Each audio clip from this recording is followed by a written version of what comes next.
안녕하십니까. 엑스텐 워렌 버핏처럼 기업 읽기 단계 2 두 번째 날입니다. 데이 7인데요. 손익계산서 인컴 스테이트먼트 파트 2입니다. 손익계산서의 마지막 여정입니다. 오늘의 학습 목표를 말씀드리겠습니다.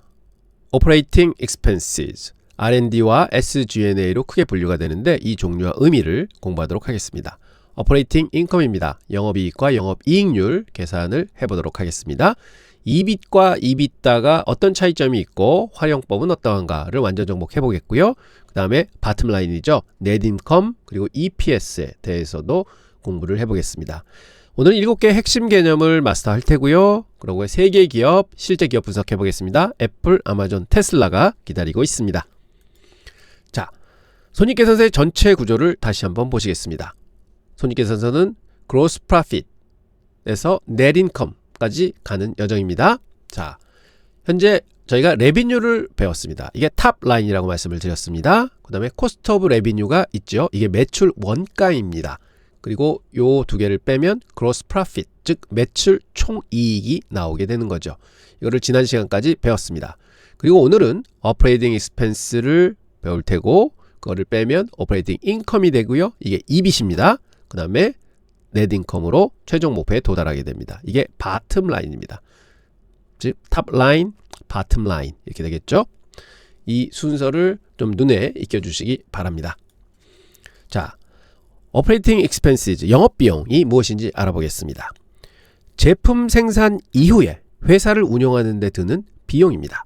쉬운 비유로 설명드리면 빵 가게가 있다고 하겠습니다. 그럼 여기는 매출 원가는 빵을 만드는 비용입니다. 밀가루, 물, 전기 이런 것들이 들겠죠. 그럼 빵을 만들어 놓으면 그 다음에는 빵집을 해야 되잖아요. 거기에 드는 비용이 영업비용입니다. 즉 직원들도 있어야 되고 광고도 해야 되고 임대료도 내야 되고 이런 비용들이 전부 영업비용으로 속한다. 이렇게 말씀드리겠습니다. 자, 그럼 영업비용은요 크게 3가지로 분류가 됩니다. 첫 번째는 R&D입니다. 연구개발비죠.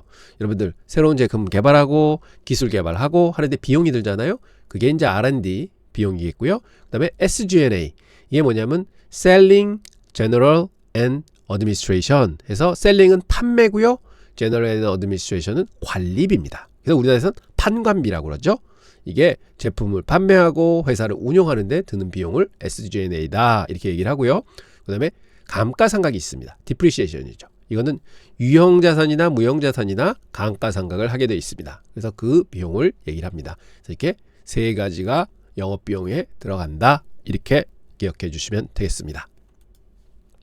자, 그럼 R&D를 상세하게 알아보겠습니다. R&D에 포함되는 항목들은 뭐가 있을까요? 첫째는 인력입니다. 엔지니어, 과학자 이런 사람들 급여가 나와야 되겠죠. 또 시설이 필요합니다. 연구소 운영비, 실험 장비도 사야 됩니다. 프로젝트에 관련된 게 있습니다. 시제품 제작 프로젝트도 있을 수 있고 임상시험 프로젝트도 있을 수 있습니다. 이게 다 이런 비용들이 들어가고요. 특허에 관련돼서도요. 특허 출원해야 되고 그다음에 특허를 유지해야 됩니다. 거기에 비용이 다 들어가죠. 이런 것들이 모두 R&D에 포함이 된다 볼 수 있겠고요. 그럼 R&D 투자하는 의미는 뭐가 있을까요?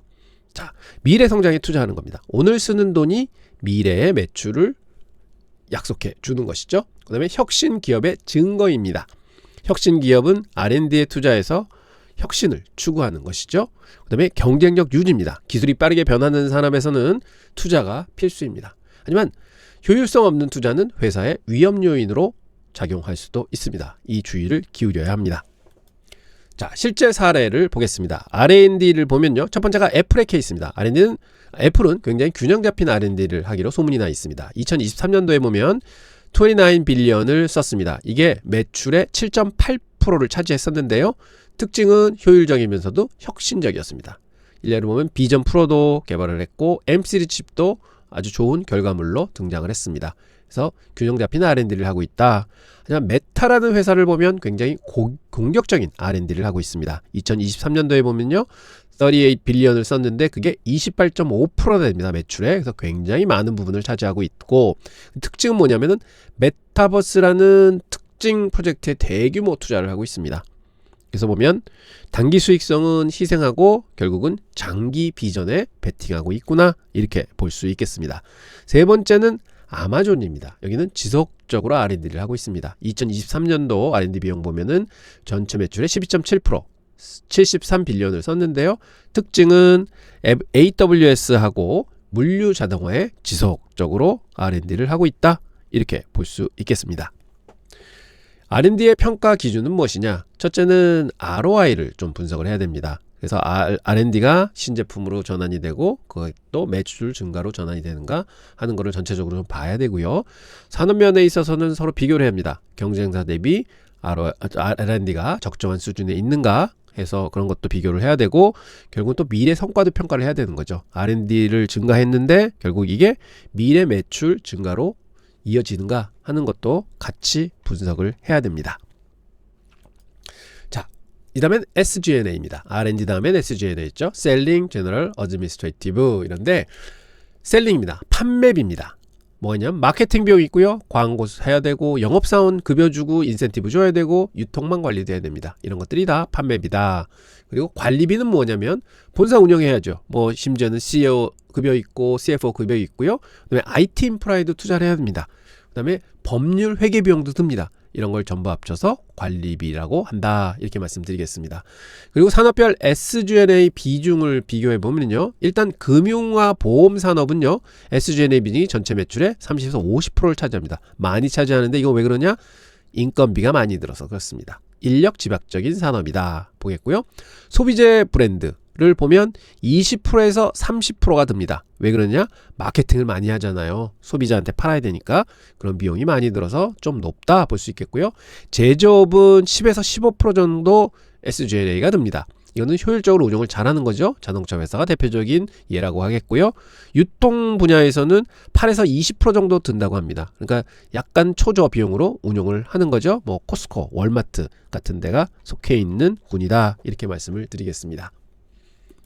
자, 영업이익입니다. 영업이익의 공식은 gross profit에서 operating expenses를 빼면 됩니다. operating expenses가 뭐라고 말씀드렸죠? R&D 비용, SG&A 비용, 즉 depreciation and amortization 해서 감가상각비라고 했습니다. 그래서 이거를 gross profit에서 이걸 빼면 operating income이 되는데, 다른 이름도 있습니다. operating income을 만든 사람들은 EBIT이라고 합니다. earning before interest and taxes 해서 EBIT 하고 쓰는 사람도 굉장히 많고요.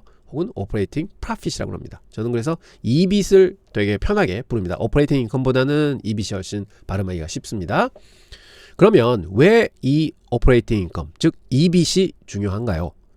첫째는 핵심 사업의 수익성을 측정할 수가 있습니다. 즉 이자 비용, 이자 수익, 그러니까 이제 사업하고는 상관없는 그 캐피탈 스트럭처, 즉 어떤 회사는 부채가 많고 어떤 회사는 부채가 적습니다.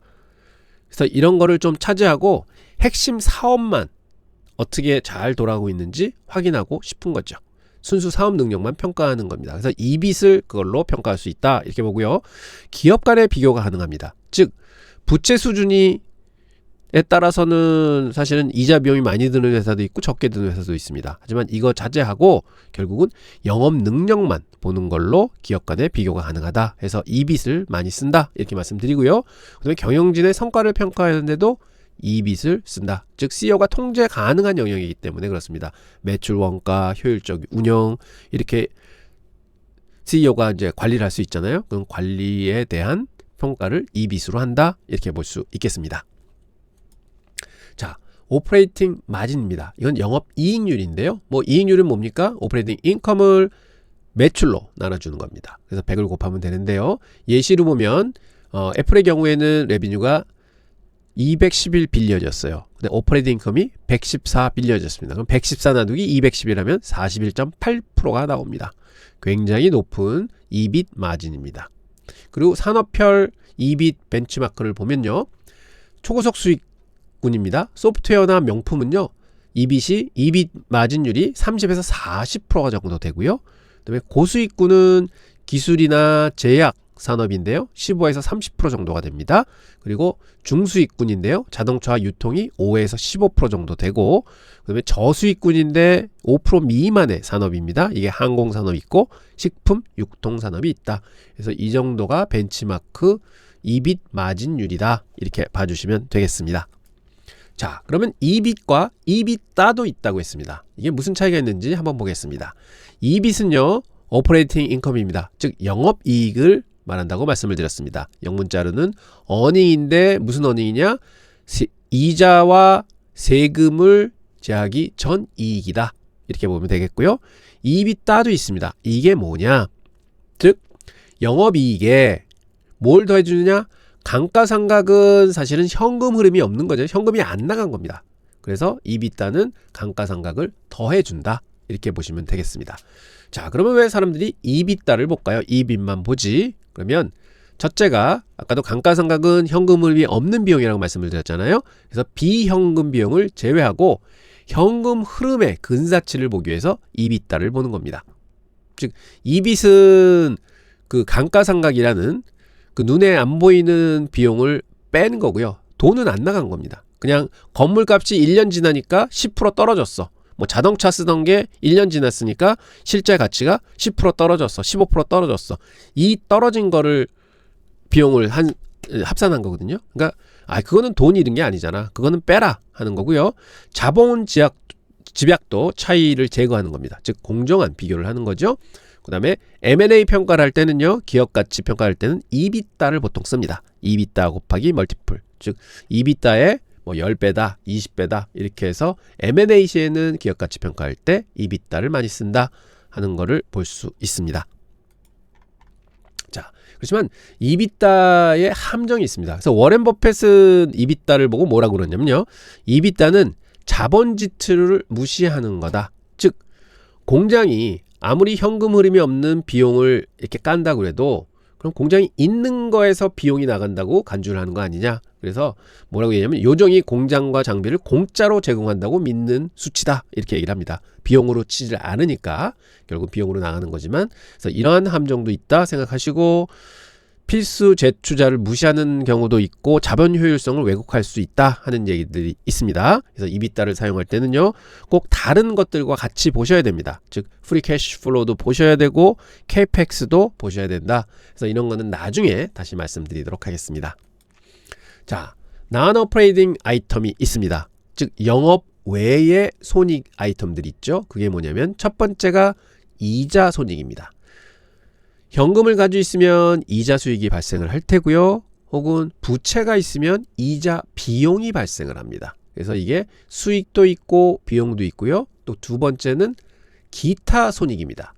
즉 뭐에 투자해서 주식 투자해서 손익이 날 수도 있고요. 외환 차익이 날 수도 있고 어떤 물건을 팔아서 뭐 자동차 팔아서 처분 소득이 있을 수도 있고 그다음에 소송을 한 소송 비용, 합의금 뭐 이런 것도 있을 수 있습니다. 이게 다 기타 손익입니다. 그러면 이런 비용들까지 다 빼면 오퍼레이팅 인컴, 즉 EBIT에서 other income을 더하고 interest expense를 빼게 되면 이게 순수하게 이익입니다. 무슨 이익이냐? 세전 이익입니다. 즉 세무서에서는 세전 이익 이걸 가지고 세금을 매기게 됩니다. 어떻게? 법인세를 부과할 때는 세율을 정하게 되죠. 그래서 미국은 법정 실효세율이 2018년 이후에 21%입니다. 그런데 실질 실효세율이 있습니다. 지금 애플의 2023년 경우를 보면요. 실효세율이 14.3%였습니다. 이게 왜 그러냐? 애플은 미국 내에서만 장사하는 게 아니라 해외에서도 장사를 합니다. 그래서 해외는 세금이 더 낮을 수도 있고 세금이 훨씬 적을 수도 있습니다. 그래서 그걸 통틀어 합쳐보면 결국은 세금은 애플이 1년간 14.3%의 세금을 냈다. 이렇게 평할 수 있겠습니다. 자, 이제는 드디어 바텀라인에 도착했습니다. 넷 인컴입니다. 자, 넷 인컴은 어떻게 구하느냐? 인컴 비포 텍스가 있었잖아요. 거기서 세금 세율을 곱해서 그러면 세금이 나옵니다. 그럼 그 세금 낸 걸로 가자고 세금을 빼주면 됩니다. 그럼 이게 바로 주주에게 귀속되는 최종 이익, 넷 인컴이 됩니다. 이게 바텀라인이죠. 가장 많이 언급되는 수치라고 하겠습니다. 그리고 넷 마진은 뭐냐? 순이익률입니다. 그건 넷 인컴을 레비뉴로 나누면 됩니다. 즉 매출로 나누면 되는데 최종 수익성을 보여주는 핵심 지표입니다. 그래서 한번 애플의 2023년도 손익계산서를 보면서 한번 저희가 보겠습니다. 탑 라인입니다. 매출입니다. 383 빌리언이 매출로 일어났고 그러면 매출 원가는 얼마냐? 코스트 오브 레비뉴죠. 214 빌리언이었습니다. 그럼 383 빼기 214라면 뭐가 나오죠? 매출 총이익, 즉 gross profit이 나오게 됩니다. 169. 그 다음에 영업 비용이 있습니다. 영업 비용에는 R&D가 있고 SG&A가 있다고 했습니다. 그러면 29 빌리언, 24 빌리언 이렇게 빼면 영업이익이 114 빌리언이 남게 됩니다. 그럼 이게 영업이익이죠. 이게 EBIT입니다. 114. 그러면 EBIT 마진은 얼마냐? 여기 나와 있는 29.8%다. 이렇게 볼 수 있고 gross profit 마진은 44%다. 이렇게 볼 수 있겠습니다. 그러면 이자가 있고 다른 비용, 손익도 있고 이거를 다 적용해주면 그 다음에 세금을 또 내게 되죠. 이거를 다 적용해주면 결국은 96 빌리언이 남는다. 이게 순이익입니다. net income입니다. net income 마진은 25%가 됩니다. 그래서 굉장히 높은 순이익률을 가지고 있는 회사가 애플이다. 이렇게 볼 수 있는 것입니다. 자, 이제 EPS입니다. 주당 순이익 많이 들어보셨죠? 그래서 EPS의 공식은 뭐냐? net income, 방금 전에 배운 거 있으시잖아요. net income에서 주식수로 나눠주면 됩니다. 즉 주식 한 주가 벌어들인 돈이 뭐냐? net income은 회사 전체가 벌어들인 돈, EPS는 주식 한 주로 벌어들인 돈. 이렇게 보면 되겠습니다.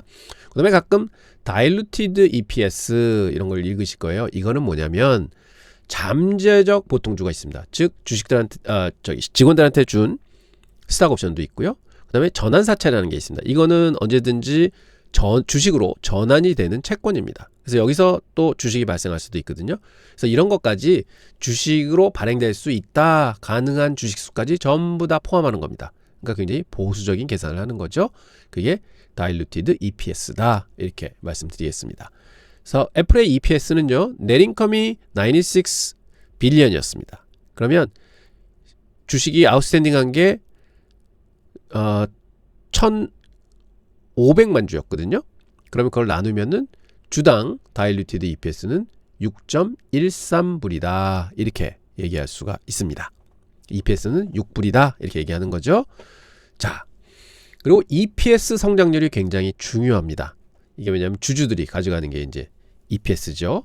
그러면 그냥 순이익 증가만 있었다 그러면 net income이 100 밀리언이었는데 10% 증가해서 110 밀리언으로 늘어났다. 그러면 주식이 100만 주가 있었다 하면 결국은 어떻게 되느냐? EPS 성장률은 10%입니다. 그런데 만약 있잖아요. 자사주를 샀다. 하게 되면 어떻게 되냐면 net income은 그대로 110 밀리언에서 10%가 증가를 했는데요. 주식은 내가 10%를 자사주를 샀다. 그러면 10 밀리언에서 9 밀리언으로 줄어든 겁니다. 그러면 EPS 성장률이 22.2%로 펄쩍 뛰게 됩니다. 그래서 자사주 매입 효과가 굉장히 중요하고 자사주를 매입하게 되면 주가가 올라가는 거다 하고 말씀드립니다. 이게 제가 어제 방송했을 때 어플라이드 머티리얼즈가 EPS 성장률이 마진은 오퍼레이팅 마진이나 이런 성장률은 한 12% 정도 됐었습니다. 근데 EPS 성장률이 20%가 넘었었거든요. 그건 왜 그러냐? 자사주 매입 효과가 부과돼서 그렇습니다.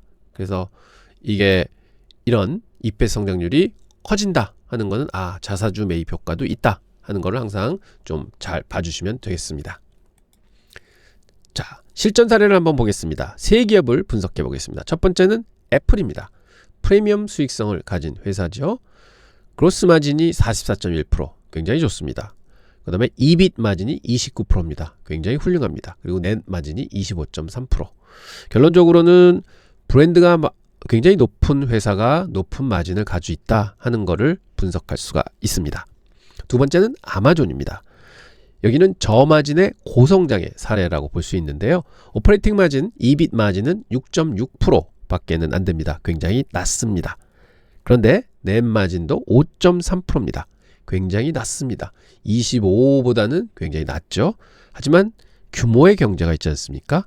굉장히 큰 볼륨을 가지고 있고 그 다음에 AWS 사업은요 굉장히 고마진 사업입니다. 그래서 전체적으로 합쳐보면은 그래도 돈을 잘 버는 회사다 이렇게, 그리고 점점 수익성이 개선되고 있는 회사다 이렇게 평가할 수 있겠습니다. 세 번째는 테슬라입니다.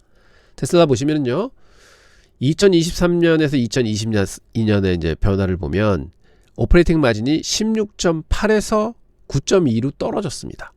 자, 이게 왜 이러냐? 결국은 가격 인하 경쟁이 붙었고, 그러면 싸게 파니까 결국은 마진이 줄어든 겁니다. 그래서 이게 굉장히 좀 어려운 상황에 있구나 하는 거를 분석해 볼 수가 있습니다. 자, 여기서 우리가 얻을 수 있는 교훈은 뭘까요? 결국은 낮은 마진이 무조건 나쁜 건 아니다. 이렇게 보면 애플의 넷마진은 25%, 그 다음에 아마존의 넷마진은 5.3%. 그래서 이게 결국 나쁜 건 아니다. 비즈니스 모델을 이해를 해야 된다. 그리고 또 다른 지표하고 종합 판단을 해야 된다 하는 거는 꼭 기억하시기 바랍니다. 그리고 두 번째는 지금 마진이 중요한 게 아니라 이런 마진 추세가 중요하다. 이 마진이 줄어들고 있는가? 악화되고 있는가? 그러면 악화되는 이유는 뭘까? 테슬라를 보면은 가격이나 경쟁이 있구나. 그래서 마진이 줄어드는구나. 이렇게 파악할 수가 있는 것이죠. 그래서 이런 스토리들을 읽는 능력을 갖추셔야 됩니다. 자, 실습 활동을 한번 해보겠습니다. 자, 손익계산서 전체 분석을 한번 해보시죠. 1단계 기업을 선택하십시오. 마이크로소프트, 코카콜라, 나이키, 월마트 중에 하나를 선택하셔서요. 야후 파이낸스에 가셔서 파이낸셜에서 인컴 스테이트먼트 누르시고 최신 연도의 데이터를 한번 쭉 확보하십시오. 그리고 비율을 한번 계산해 보십시오. 그로스 마진, EBIT 마진, 넷 마진 해서 EPS 성장률 이런 거를 3년 동안 쭉 한번 써보시고 이게 어떻게 진행이 됐는가 하는 걸 한번 봐보시고요. 그 다음에 수익성 변화 추세도 보시고 종합평가를 한번 해보십시오. 이게 성장을 잘하네. 투자 매력도가 여전하구나. 혹은 이게 손익이 좀 주네. 이게 왜 그럴까? 분석도 좀 해보시고 이런 걸 자꾸 반복해 보시면은 천천히 실력이 많이 느십니다. 그리고 이게 한두 번 보면은요, 그냥 뻔한 얘기니까 아마 여러분들이 금방 익숙해지실 수 있을 겁니다. 그리고 밑에 있는 경쟁사 마진 비교가 있습니다. 코카콜라, 펩시 하셔서 그로스 마진 한번 비교해 보시고 EBIT 마진 한번 비교해 보십시오. 그럼 누가 이겼는가 한번 골라보시고 나이키하고 아디다스 비교해 보시고 마이크로소프트하고 세일즈포스 같은 소프트웨어 회사입니다. 이렇게 비교해 보십시오. 그래서 여러분들이 어떤 두 개의 기업을 동종에 있는 두 개의 기업을 어느 회사에 투자할까 이렇게 생각을 하실 때 이런 마진 비교하시고 그다음에 매출 흐름 비교하시고 하셔서 결정 내리셔도 됩니다. 그래서 이런 것들이 결국은 재무제표를 분석하는 방법이다 이렇게 말씀드립니다. 자, 오늘 배운 내용을 체크해 보겠습니다. Operating Expense 영업비용입니다. R&D가 뭔지 아셨을 테고 SG&A가 어떤 구성을 하고 있는지 아실 테고 산업별 R&D와 SG&A 비중 차이를 이해하셨을 겁니다. 그리고 감가상각비가 뭔다 하는 것을 의미를 또 아셨을 거예요. 그러면 이제 오퍼레이팅 인컴입니다. 계산할 수 있으실 테고 마진도 계산할 수 있으시고요. 오퍼레이팅 인컴은 EBIT이라고 말씀을 드렸죠. 그래서 EBIT하고 EBITDA의 차이를 또 보셨습니다. 그리고 EBITDA의 장단점도 보셨습니다. 그리고 넷 인컴과 EPS 이게 바텀 라인이라고 말씀을 드렸습니다. 넷 인컴의 전체 흐름을 이제 아실 테고 EPS의 정의하고 계산법도 아실 겁니다. 다일리티드 EPS의 중요성도 이해를 합니다. 그 다음에 실제 기업 분석을 한번 또 해보셨습니다. 자, 실습을 하다 보면 또 이런 질문들이 많이 나옵니다. 첫 번째 질문입니다. 오퍼레이팅 마진과 넷 마진 중 어느 것이 더 중요한가요? 하는 질문하실 수가 있을 테요. 그래서 저는 이렇게 답을 드립니다. 오퍼레이팅 마진, 즉 EBIT 마진을 먼저 보셔야 합니다. 왜냐하면 이게 핵심 사업 능력을 비교할 수 있기 때문에 그렇습니다. 하는 말씀 드립니다. 하지만 넷 마진도 최종 수익성을 확인하는 데는 필요하니까 그것도 함께 보셔야 되는 것은 맞습니다. 하지만 핵심 사업 능력을 평가하려면 EBIT 마진이 중요하다. 그래서 EBIT을 사람들이 많이 보는 겁니다. 그 다음에 R&D가 많으면 무조건 좋은 건가요? 하지만 상황에 따라서는 다르죠. 혁신이 핵심인 산업에서는 많으면 많을수록 좋습니다. 요즘에 그 메가캡 IT 회사들이 R&D를 굉장히 많이 투자를 하고 있습니다. 그래서 지금은 많이 하면 할수록 경쟁력이 더 생길 거다 이렇게 생각을 하고 있습니다만 효율성이 없는 투자를 하는 것은 나쁠 수가 있으니까 이걸 굉장히 조심스럽게 봐야 된다 하는 말씀 드립니다. 그다음 세 번째, EBITDA를 믿어도 되나요? 왜냐면 워런 버핏은 뭐 또 이걸 이상하게 본다고 하니까 근데 신중하게 사용해야 됩니다. 버핏의 경고처럼 필수 재투자를 무시할 수 있는 경우이기 때문에 EBITDA하고 프리 캐시플로우하고 CAPEX를 함께 봐야 한다 하는 거는 꼭 기억해 주시기 바랍니다. 자, 워렌 버핏의 한번 말을 듣겠습니다. 나는 숫자를 좋아하지 않습니다. 하지만 비즈니스를 이해하려면 숫자를 봐야 합니다. 손익계산서는 회사의 성적표입니다. 하고 워렌 버핏이 얘기를 했습니다. 그래서 손익계산서가 얼마나 중요하다 하는 것을 볼 수가 있습니다. 버핏이 계산서에서 찾아내는 것들이 뭔가를 보겠습니다. 첫째는 일관성을 봅니다.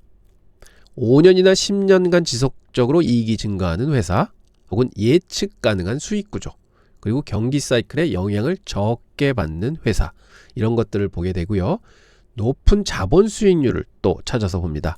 ROE가 15% 이상인 회사, 작은 자본으로 큰 이익을 내는 회사, 재투자 기회가 많은 회사, 이런 회사들을 또 찾게 되는 거죠. 그 다음에 셋째는 소유주의, 즉 주주이익이 많은 회사를 찾습니다.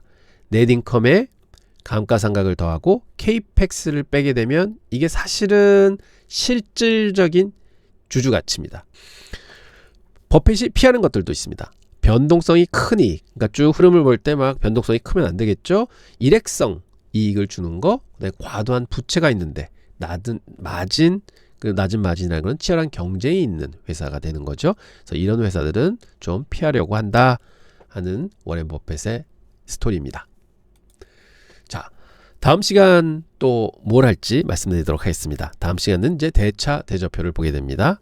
두 파트에서 나눠서 하게 되는데요. 손익계산서를 완료했기 때문에 이제는 대차 대조표를 볼 시간입니다.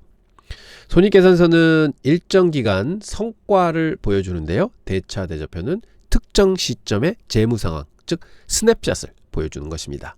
배울 내용은 크게는 자산은 부채 더하기 자본이다. 이렇게 이제 이 공식을 가지고 자산의 질, 부채의 위험도 이런 것들을 평가하게 되는 것이죠. 자, 오늘의 학습 점검표입니다. 오퍼레이팅 인컴과 마진을 계산하실 수 있나요? EBIT과 EBITDA의 차이를 아시나요? EPS 계산과 의미를 아시나요? 실제 기업 분석을 완료해 보셨나요? 다음 시간 예고를 읽으셨나요? 만약 이거에 다 하셨다고 생각을 하시면 학습을 100% 완벽하게 마치신 겁니다. 자, 고생 많으셨고요. 손익계산서를 완료했습니다. 이틀간에 걸쳐서 학습을 했는데 레비뉴에서 넷 인컴까지, 즉 탑 라인에서 바텀 라인까지 오셨습니다. 그 중간에 있는 과정 이제는 다 익히셨을 겁니다. 그래서 이제 7개 핵심 개념을 완전히 정복하셨고요. 그 다음에 기업 분석도 하셨습니다. 자, 그러면 첫째는 높은 마진은 경쟁 우위다. 즉 브랜드 파워가 있고 기술력이 확실한 데가 마진이 높다. 즉 엔비디아, 애플 이런 데를 얘기하는 거겠죠. 일괄된 성장, 지속 가능한 성장 이런 게 중요하다. 즉 예측 가능한 비즈니스 모델을 가지고 있는 회사가 이렇게 할 수 있다. 이렇게 되고요. 효율적 비용 관리는 결국은 경영 능력이다. 그래서 오퍼레이팅 레버리지를 창출할 수 있는 회사를 찾아야 된다 하는 거고요. EPS 성장은 결국은 주주 가치가 증대가 되는 거다. 그래서 주가 상승의 원동력이다. 그래서 EPS의 성장을 우리는 관찰을 해야 된다 하는 말씀을 드렸습니다. 자, 다음 시간에는 대차 대표에서 회사가 무엇을 소유하고 있는지, 그리고 누구한테 빚을 지고 있는지 이런 것을 파악해 보도록 하겠습니다. 그래서 손익계산서는 성과를 보여주고요. 대차 대조표는 포지션을 보여준다 하는 얘기가 있습니다. 자, 노고 많으셨고요. 다음 시간에 또 더 좋은 내용으로 여러분과 뵙도록 하겠습니다. 감사합니다.